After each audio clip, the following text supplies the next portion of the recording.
আসসালামু আলাইকুম গাইস, সবাই কেমন আছো? চলো আজকে তোমাদেরকে ভাত আর মাছের ঝোল করা শিখাই। প্রথমে চালগুলো ভালোভাবে সুন্দর মতো পরিষ্কার করে নিব, সুন্দর মতো ধুয়ে নিব যাতে কোনো ময়লা না থাকে চালের ভিতরে।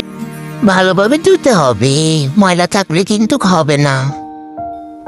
এই তো আমি চালগুলো সুন্দরভাবে ধুয়ে ফেলেছি, সবাই দেখে নাও। এভাবে ধুতে হবে কিন্তু। এবার চালগুলো ভাতের পাতিলের ভিতরে দিয়ে দিব। ভাতের পাতিলের ভিতরে সুন্দরভাবে দিবেন যাতে বাহিরে না পড়ে চাল।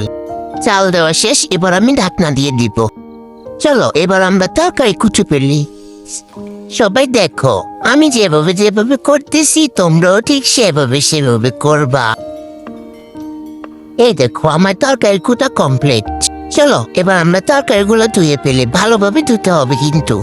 দেখো আমার তরকারি ধোয়া শেষ। দেখো এইদিকে ভাতও উঠিয়ে গিয়েছে। চলো গাইস আমরা ঘর থেকে প্যানের হাওয়া খেয়ে আসি। চলো গাইস আমরা এখন একটা ডিমবাজি করব। এই দেখো গাইস ডিমবাজি করা হয়ে গেছে। চলো এবার আমরা মাছের ঝোল করব। মাছগুলো উঠিয়ে নিচ্ছি, তারপর এর ভিতরে তরকারি দিব। এই দেখো আমি মাছগুলো উঠিয়ে নিয়েছি, তারপর এর ভিতর তরকারিগুলো দিয়ে দিব। তরকারিগুলো ভালোভাবে দিবা যাতে গায়ের ভিতরে ছিটা না আসে। দেখো আবার গায়ের ভিতরে ছিটা আসলে কিন্তু পুষ্কা পড়ে যাবে। এই তো আমি তরকারিগুলো দিয়ে দিলাম। তরকারিগুলো দিয়ে ভালোভাবে নেড়ে দিয়েছি।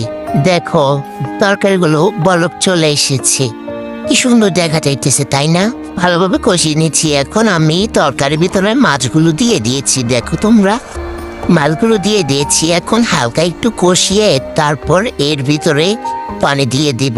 আমি তরকারির ভিতরে পানি দিয়ে দিয়েছি। এখন বলক আসার জন্য রাখবো কিছুক্ষণ।